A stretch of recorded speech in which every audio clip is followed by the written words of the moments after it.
Coucou tout le monde, je sais que vous allez bien. Alors bienvenue dans cette nouvelle vidéo. Pour ceux qui ne me connaissent pas, je m'appelle Sheila. Et sur cette chaîne, tu trouveras des vidéos en rapport avec la marche chrétienne pour venir t'encourager, te booster, te fortifier dans ta marche avec le Seigneur et te dire que la vie chrétienne est la meilleure des vies qui soit. Tu n'es pas seul, nous sommes tous dans le même bateau.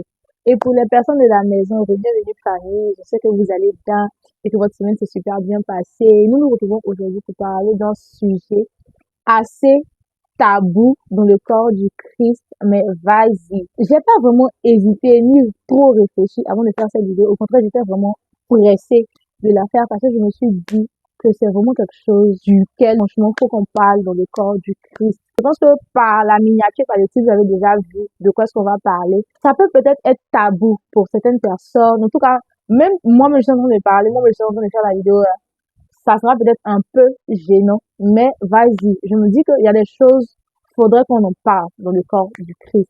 Faudrait pas avoir des sujets favoris, faudrait pas avoir des sujets pour lesquels on peut parler et d'autres non. Faut juste trouver la manière, les mots pour pouvoir parler. Et donc aujourd'hui, on se retrouve pour parler des rêves érotiques. Générique. Hey, pretty girls follow Jesus. Pretty girls follow Jesus. Pretty girls follow Jesus. Pretty girls follow Jesus.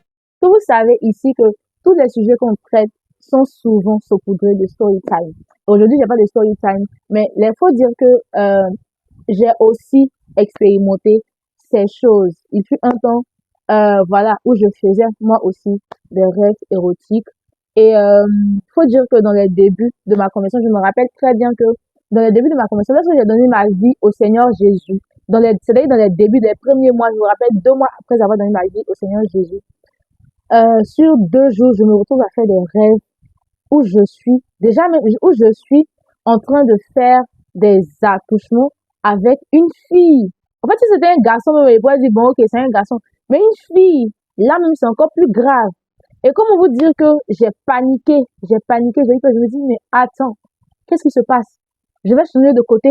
Enfin, je sais pas, j'étais vraiment paniquée. Et je suis consciente que je ne suis pas la seule dans ce cas-là. Je suis consciente qu'il y a plein de mes sœurs, de mes frères chrétiens aussi, qui, de temps en temps, vous avez ce genre de rêve-là. Et en même temps, vous paniquez, vous commencez à penser à tout et n'importe quoi. Vous êtes possédé, ou bien vous avez un esprit de nuit, il faudrait qu'on vous fasse une délivrance, etc. Non, pas du tout. Très souvent, les rêves érotiques qu'on a ne sont pas forcément mari ou femme de nuit, en fait. C'est juste causé par certains facteurs dont on va parler ce soir. La Bible dit dans Éphésiens 5, verset 2, car si les songes naissent de la multitude des occupations, la voix de l'insensé se fait entendre dans la multitude des paroles. Car si les songes naissent de la multitude des occupations, on sait tous que très souvent, généralement, il y a certains songes qui viennent de Dieu, il y a certains songes pardon, qui ne viennent pas de Dieu, qui viennent de la multitude des occupations. Tu peux peut-être faire un songe où tu te retrouves au travail.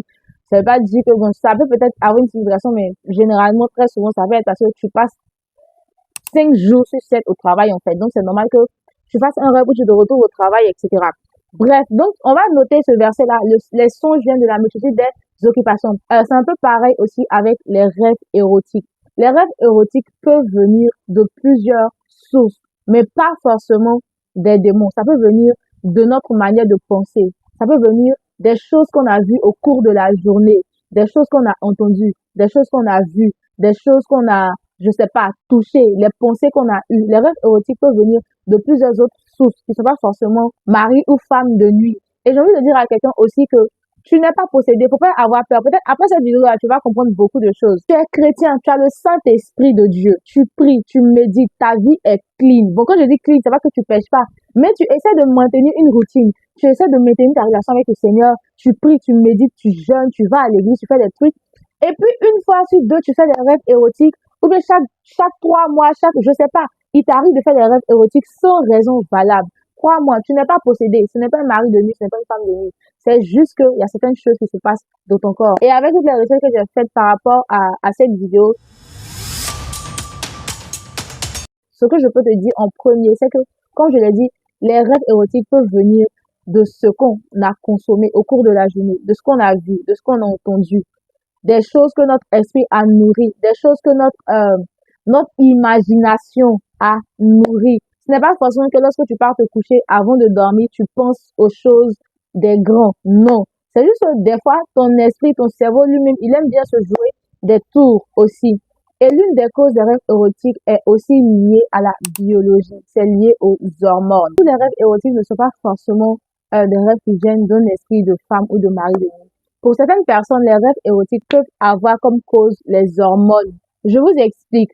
Pour toi qui n'as pas d'activité sexuelle, tu es une jeune fille, tu es un jeune garçon, tu es un jeune homme, une jeune dame, tu n'as jamais eu de rapport sexuel, tu n'as jamais fait des choses de grand. Il faut savoir que le corps humain arrive à un moment à des désirs. Le corps humain arrive à un certain moment réclame certaines choses. Et moi-même, je suis assise ici, je suis en train de vous parler. Il y a certaines fois où mon corps réclame certaines choses. Mais ce n'est pas parce que le corps réclame qu'il faut forcément lui donner. Ce n'est pas tout ce que le corps réclame qu'il faut lui donner. Voilà. Donc, arrive un certain moment, que tu le veuilles, que tu le veuilles pas, que tu sois la personne la plus spirituelle de la terre, que tu sois le resto le plus spirituel, que tu sois le pasteur le plus spirituel, arrive un moment, ton corps, il réclame une certaine attention. Vu que tu es chrétien, tu es chrétienne, tu ne peux pas réclamer ce que ton corps te donne. Le désir, il est refoulé. Il est refoulé, il est à l'intérieur de toi. Tu n'arrives pas à l'exprimer, tu n'arrives pas à le laisser sortir. Il est refoulé à l'intérieur de toi. Alors que ce désir-là, il est là, il faut qu'il sorte, il faut qu'il soit exprimé, il faut qu'il soit extériorisé. Donc, ce que ton cerveau va faire, en fait, pendant que tu es en train de dormir, ton cerveau va se jouer au petit malin et t'envoyer un songe digne de ce nom, dans le songe, tu vas refouler tout ce qui est comme désir enfui. Prenons un exemple. Lorsque tu es en train de dormir et que tu veux faire pipi, genre tu es en train de dormir et puis pipi te sert, tu es en train de faire un rêve ou dans le rêve, tu sens que tu dois faire pipi. En fait, c'est pas que dans le rêve, tu dois faire pipi, c'est qu'en vrai, dans la réalité, tu dois te lever pour aller faire pipi. Mais vu que tu es endormi, il faut que ton cerveau trouve le moyen de te réveiller pour te dire, ah, mon gars, Mago, tu dois faire pipi, lève-toi. Donc, tu fais un rêve ou dans le rêve, tu as envie de faire pipi. Mais en réalité, c'est pas dans le rêve, c'est dans la vraie vie que tu as envie de faire pipi. Et c'est pareil, en fait, avec les rêves érotiques. Ton corps demande. Étant donné que tu peux pas donner à ton corps ce qu'il veut de manière physique, il faut que ton cerveau trouve un moyen de libérer le désir, de libérer le truc qui est enfui. Donc, tu fais des rêves. Voilà pourquoi tu peux te retrouver au top de ta vie spirituelle life. Ta relation avec Dieu, rien à dire. Tu pries, tu respectes tes heures de prière 3, 5 fois par jour. Tu médites ta Bible, tu jeûnes, tu vas à l'église et puis tu te retrouves à faire un rêve érotique un jour, sorti de nulle part. Crois-moi, tu n'es pas possédé. Ce n'est pas un esprit de nuit, ce n'est pas une sirène de, ce n'est pas un esprit de nuit, ce n'est pas un mari, une femme de nuit. C'est juste que ce sont des désirs refoulés que ton cerveau essaie de faire sortir, essaie d'extérioriser. Voilà pourquoi, pour certaines personnes, lorsque vous vous réveillez, pour les garçons, vous voyez que quelque chose s'est passé. Et pour certaines filles aussi, vous voyez que il y a quelque chose qui s'est passé. C'est pas que, voilà, un esprit est venu coucher avec vous. C'est juste que lorsque vous faites le rêve là, vos sens, malgré que vous dormez, vos organes, vos sens travaillent. Donc ça sécrète ce que ça sécrète. Et c'est tout. Sinon, c'est pas que vous êtes possédé ou quoi que ce soit, c'est rien. C'est juste que, voilà quoi, c'est naturel, c'est biologique. Arrive un moment que tu le veuilles ou pas, que tu sois la fille la plus spirituelle, l'homme le plus spirituel, ton corps, il demande quelque chose. Donc le meilleur moyen pour éviter de faire n'importe quoi, c'est de vous marier. Mariez-vous. Mariez-vous. Si vous voyez que vous brûlez trop, Paul même a dit que si tu vois que tu brûles trop de désir, marie-toi, les amis. Mariez-vous, oh. Mariez-vous. Tu es chrétien, tu es chrétienne, c'est la seule solution que je peux te donner actuellement. Marie-toi. C'est pareil aussi pour une personne qui avait déjà une vie sexuelle. Supposons que tu étais dans le monde avant de connaître le Seigneur. Voilà, tu as eu une activité, une vraie activité là-bas, le côté, voilà, tu savais un peu ce qui se passait là-bas. Et tu es venu au Seigneur maintenant, tu marches dans l'abstinence, tu marches dans la sanctification, tu dois plus toucher, tu sais que maintenant, le sexe hors mariage, c'est un péché. Tu t'abstiens. Et étant donné que ton corps, ton cerveau, tout ton être était habitué à un certain rythme de vie lorsque j'étais dans le monde, lorsque tu viens au Seigneur, en fait, naturellement, ton corps va plus demander que quelqu'un qui n'a jamais connu, en fait. Ta vie chrétienne peut être au top, et puis tu vas faire des rêves érotiques. Ça veut pas dire que tu es possédé, ça veut pas dire que le Saint-Esprit n'est plus là, ça veut pas dire que Dieu t'a abandonné, ça veut juste dire que ton corps, en fait, demande, c'est tout. Ton corps est, voilà, quoi. Il essaie peut-être de se réadapter, mais de temps en temps, voilà, c'est compliqué. Et donc, quand ça arrive comme ça, là, man, prie, ou bien marie-toi. C'est tout ce que tu peux faire. Ce soir, je viens attirer votre attention.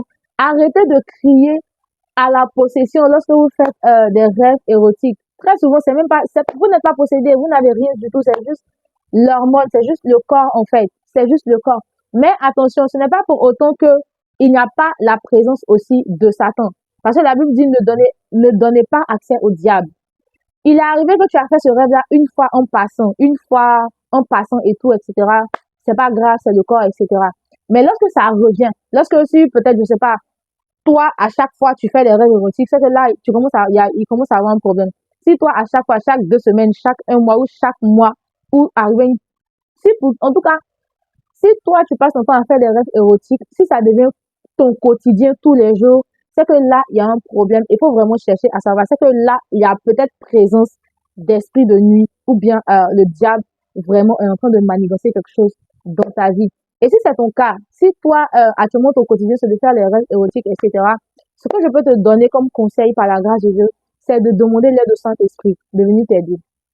Faut prier, demande à Dieu. C'est de demander la grâce et la faveur de Dieu. Parce que crois-moi, tu ne peux pas te débarrasser d'un esprit de nuit si le Seigneur ne te délivre pas. Si tu ne cries pas à Dieu. Tu vois.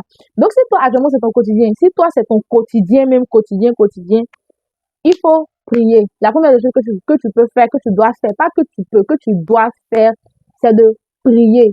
Prie et demande l'aide au Saint-Esprit de venir t'aider à sortir de ça. Et je le dis, un chrétien ne peut pas être possédé. Par contre, les démons peuvent influencer la vie d'un chrétien de l'extérieur. Tu es chrétien, tu as accepté Jésus, tu as le Saint-Esprit en toi. Je ne veux pas de quelqu'un tu as vraiment accepté le Seigneur, tu as vraiment accepté Jésus. Tu marches selon Jésus, tu marches dans la sanctification, etc. Tu as le Saint-Esprit. Tu ne peux plus être possédé par un esprit étranger à Dieu.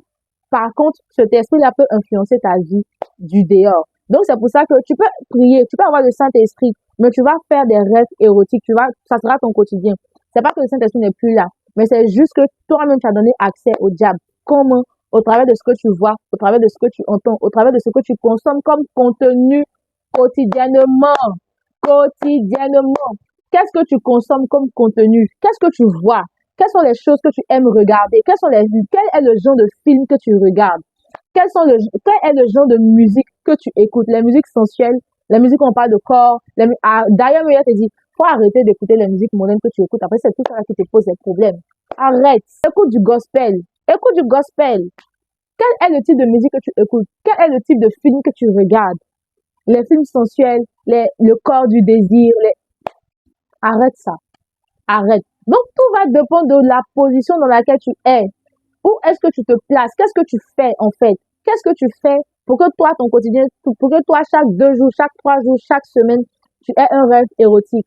C'est que si pour toi, c'est quotidien, c'est que là, il y a un problème, man. Il faut chercher à prier. Va voir un pasteur, va voir un responsable dans ton église qui va vraiment te dire. Je sais que des fois, c'est compliqué. Parce que ça, comme il a dit au début de la vidéo, là, certaines personnes ont honte d'en parler, ne veulent pas parler parce qu'ils se disent qu'ils vont les juger, parce que c'est comme une histoire de sexe et tout. Et on sait tous que le sujet du sexe, là, dans certaines églises, c'est vraiment tabou, c'est vraiment, voilà, si tu veux parler, il faut vraiment, voilà, chuchoter, ce genre de truc. Mais faut pas avoir honte. Quelque chose qui te fatigue, là. Faut pas tu vas laisser, ça va te tuer. Ça te fatigue, tu luttes avec toi seul, personne n'est au courant. Faut pas tu vas laisser, ça va te tuer, ça te fatigue. Va voir un responsable. Va voir quelqu'un en qui tu as confiance. Quelqu'un en qui tu sais que si tu te confies, la personne va pas prendre ton nom pour aller partager à toute l'église et puis ça va faire une prédication. Va, tu lui expliques ton problème. La personne va te suivre en prière, vous allez prier et puis le Seigneur va te délivrer. Et aussi, à côté de la prière, sois discipliné. J'ai regardé la vidéo d'un pasteur, j'ai oublié son prénom, mais je crois que c'est une Tsunasi aussi. Je crois qu'elle doit être liée au pasteur Marcelo.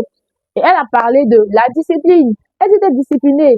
Les 2 premiers types, la prière et puis la discipline, c'est dans sa vidéo que j'ai pris ça. Elle dit d'être discipliné. Sois discipliné. Quelles sont les choses que tu regardes? Il faut commencer à mettre une barrière entre les choses que tu regardes, les choses que tu partages. Fais le tri sur tes réseaux. Sur les réseaux, là, tu as la possibilité de choisir ce que tu veux regarder ou ce que tu veux pas regarder. Voilà pourquoi sur TikTok, quand tu regardes une vidéo et que tu veux descendre, demande si cette vidéo a été utile. Est-ce que tu as aimé? Est-ce que si tu n'as pas aimé, si tu mets not interest, c'est que tu n'es pas intéressé, ils vont plus jamais te montrer la vidéo de la personne. Et ils vont plus te montrer aussi des vidéos en rapport avec ce que tu viens de voir parce que tu dis que tu n'as pas aimé. Donc, les vidéos dans le même style, là, ils vont plus te montrer. Donc, tu as la possibilité de vraiment trier ton feed sur les réseaux. Instagram, Facebook, TikTok, tout dépend de ce que tu likes. Si tu likes un type de vidéo, c'est le même type de vidéo qu'ils vont te proposer parce qu'ils se disent que tu likes le type de vidéo. Maintenant, si toi, tu passes ton temps à liker les vidéos sensuelles, à liker les vidéos où les gens sont en train de lever, les gens sont en train de s'embrasser, les gens, c'est tout ce que tu vas voir. Et si à chaque fois c'est ce que tu vois sur ton contenu, forcément tu vas rêver. Donc, arrivé à un moment, il faut arrêter. Arrivé à un moment, sois sage, sois discipliné dans les choses que tu fais, dans les choses que tu regardes. Bloque les gens en statut. Bloque-les. Il y a des personnes que j'ai mis au sourdine, hein. Que tu sois mon frère, que tu sois mon cousin, même quand on a une bonne relation ou pas, tu mets un truc en statut qui me dérange, je te mets en sourdine. Je regarde plus tes statuts. Et c'est fini comme ça, en fait. Parce que je vais pas venir souffrir, lutter sur Facebook, sur Instagram, je vais venir lutter, sur TikTok, je vais venir lutter, et sur WhatsApp, où je t'ai donné mon propre numéro, où tu m'as donné ton propre numéro, tu vas venir encore me fatiguer, mais non, moi, je te mets en sourdine, je regarde plus tes statuts, c'est fini. Bloque les gens en statut. Quelqu'un a mis un statut une fois qui t'a dérangé, bloque. Mets en sourdine et ne regarde plus. Moi, même si tu n'as pas l'habitude de faire ça, le jour où tu fais ça une fois, le jour où je vois un statut une fois qui m'a dérangé, qui vient perturber ma paix et perturber mes yeux et mon esprit, mais je te mets en sourdine et je réfléchis même pas.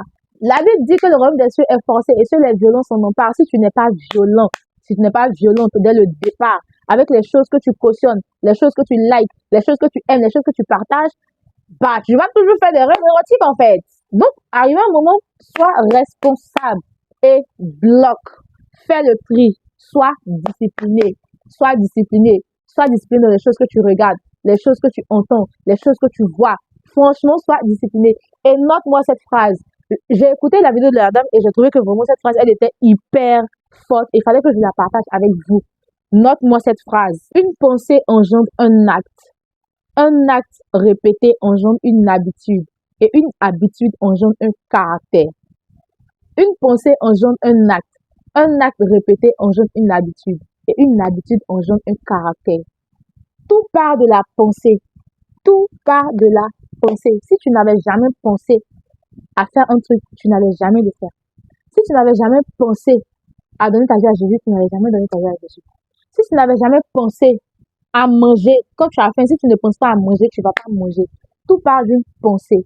Donc, si tu n'es pas discipliné, si tu ne commences pas à te discipliner, tu ne commences pas à mettre des barrières et tout, tu vas continuer à faire des rêves érotiques. Tu te disciplines pas, tu vas continuer à faire des rêves érotiques. Tu vas rester là, tu vas passer ton temps à ruminer, à penser, à penser. Et quand tu vas commencer à penser, tu seras poussé à poser des actions. Et quand tu vas poser des actions, les actions là maintenant vont devenir des habitudes et puis ça va rester sur toi. Et c'est comme ça qu'il y a beaucoup de mes frères, de mes sœurs chrétiennes qui malheureusement tombent aussi. Alors que, franchement, que Dieu nous soutienne. Que Dieu nous soutienne. Alors famille, c'est tout pour cette vidéo. J'espère qu'elle vous a plu et que vraiment à partir d'aujourd'hui, tu sais que c'est pas parce que tu fais des rêves érotiques que c'est forcément la sirène des eaux ou un mari de nuit. C'est juste que ton corps demande. Et si dans ton quotidien, tu vois que c'est très répétitif, c'est que là, il peut peut-être avoir un problème de spiritualité. Donc, il faut que tu ailles voir quelqu'un, il faut que tu ailles vers quelqu'un qui va te suivre et avec qui tu vas prier pour pouvoir t'en sortir. Et surtout, n'oublie pas la prière. La prière, c'est très important. La prière, c'est la vie. La prière, c'est l'oxygène de notre esprit. Alors, famille, c'est tout pour cette vidéo. J'espère que vous a plu et qu'elle était édition pour quelqu'un. Et si tu es nouveau, mais qu'est-ce que tu attends, en fait, pour t'abonner?